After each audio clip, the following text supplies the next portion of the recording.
Hello everyone, welcome to my world of D Quirky. Hope you all guys are doing very well. So আজকে ব্লগটা শুরু করলাম আমার breakfast দিয়ে। তো আজকে কালী পুজোর দ্বিতীয় দিন, যদিও ব্লগটা ছাড়তে আমার খুব দেরি হয়ে গেছে। এদিকে লুসু, স্নোবেল আর ডাবরা এসেছিল নিচে, তিনজনে খেলাধুলা করছিল। আর এখন তো তিনজনে খুবই লড়াকু টাইপের হয়ে গেছে, যখনই দেখি তখনই একে অপরের সাথে মারপিট করতে ব্যস্ত থাকে। এরপর বাগানে দেখছিলাম যে আজকে ভালোই বেশ অনেকগুলো রঙ্গনা ফুল ফুটেছে। আমাদের বাড়িতে দু রকমের রঙ্গনা ফুল আছে। আগের যেই ক্লিপটি দেখালাম সেটা হচ্ছে বড় সাইজের যে রঙ্গনা ফুল আছে সেইটার, আর এটা ছিল ছোট রঙ্গনা ফুল। এরপর এদের দুপুরবেলা ভাত খেতে দেওয়া হয়েছিল। ভাত খেতে এখন আচানো চলছে, নতুন নতুন জিনিস শিখছে এখন। আর যেই এদের খাওয়া হয়ে গেছে তারপর এসছে এদের মা।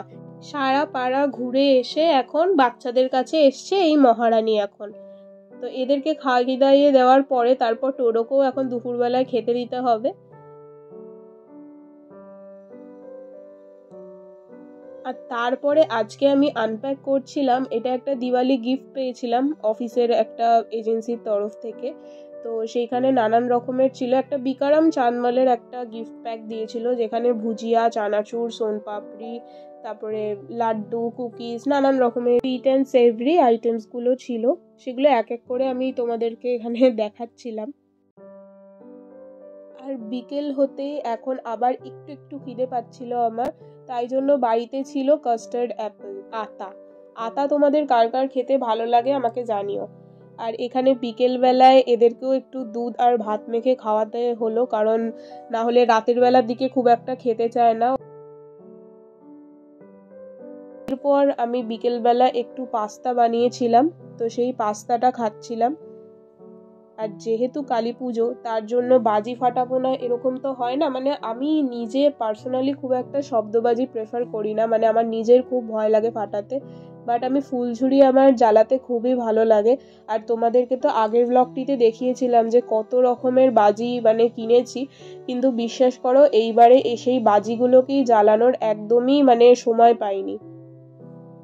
আর তোমাদের আমি আগের ব্লগটাতে বলেছিলাম সকালবেলায় দেখেছিলাম পাড়াটা কেমন লাগে, মানে এই লাইটসগুলো, আর বলেছিলাম বিকেলবেলায় শেয়ার করব। তো এখানে দেখো আমি সকালবেলার একটা ক্লিপস দিয়েছি আর একটা রাতের বেলার। আর রাতের বেলা প্যান্ডেলের ভেতরটা ঠিক এইরকম এতটাই সুন্দর লাগছিল, লাইটিং এত সুন্দর করেছিল পাড়ার ভিতরে যে কি বলবো।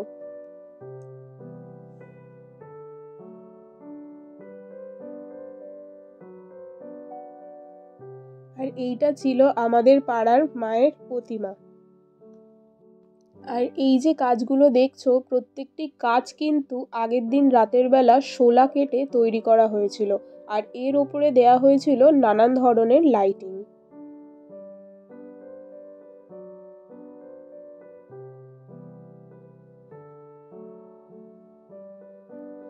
এরপর প্রতিমা দর্শন করার পর আমি যাচ্ছিলাম বাড়ির দিকে।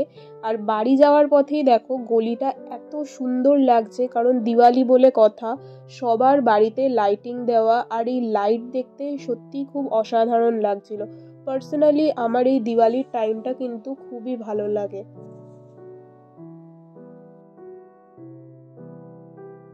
এরপর বেরিয়ে গেছিলাম একটু প্যান্ডেল দর্শন করার জন্য। এটি ঠিক আমাদের পাশের পাড়া, যেই পাড়ার সাথে আমাদের আগে প্যান্ডেল নিয়ে দুই পাড়ার মধ্যে আর কি রেষারেষি চলতো এক সময়, বাট এখন আর সেটা হয় না। যে যেরকম পারে সেরকমভাবেই আয়োজন করে। আর এইরকমভাবেই আমি আমাদের যত লোকাল ঠাকুর প্যান্ডেল ছিল সব আমি দর্শন করছিলাম একে একে, কারণ প্রতি বছর এই সুযোগটা আমার হয়ে ওঠে না। তাই এই বছরে আমি আমাদের এখানকার লোকাল সমস্ত মা কালীর প্যান্ডেলগুলো দর্শন করার চেষ্টা করেছি। যেই যেই জায়গাগুলো আমি চিনি সেই সেই জায়গাগুলো তো আমি কভার আপ করেইছি। আর চারিদিকটা মানে যেদিকেই তাকাচ্ছি সেই দিকেই আলোয় আলো ভরা। আমার সত্যিই খুব ভালো লেগেছে এইবারে প্যান্ডেল দর্শন করে।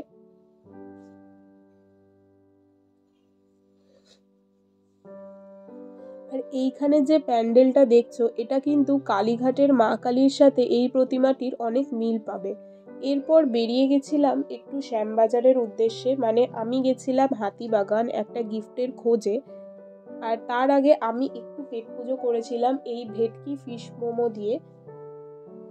রাতের বেলা ফেরার সময় দেখছিলাম যে মা কালীর আজকেই ভাসান হয়ে যাচ্ছে। তারপরে আমি যাচ্ছিলাম একটু শ্রেয়ার দোকানে, কারণ আজকে হচ্ছে ওর জন্মদিন। আর ফাইনালি রাত্রি 10:30টার সময় গেছিলাম আমি ওকে আমার গিফটগুলো দিতে। ও অনেকই খুশি হয়েছিল। আর গেছিলাম হচ্ছে ওর জন্মদিনেরই একটা গিফট খুঁজতে, যেটা আমি অনলাইনে পাইনি, কারণ এমন মুহূর্তের সময় আমি জানতে পেরেছিলাম যে এটা অনলাইনে অর্ডার করলেও হয়তো দিনের দিনে আমি পেতাম না। তারপর আমরা সেই গলির ভেতরে একটু গেছিলাম, গিয়ে প্রায় আমি বলছি 7 থেকে 8 বছর বাদে আমি আমাদের পাড়ার প্যান্ডেলে বসে দুজনে মিলে অনেক বকবক করেছি। তারপর রওনা দিয়েছিলাম একে অপরের বাড়ির উদ্দেশ্যে। যদি ব্লগটা ভালো লেগে থাকে লাইক, কমেন্ট আর শেয়ার করবে।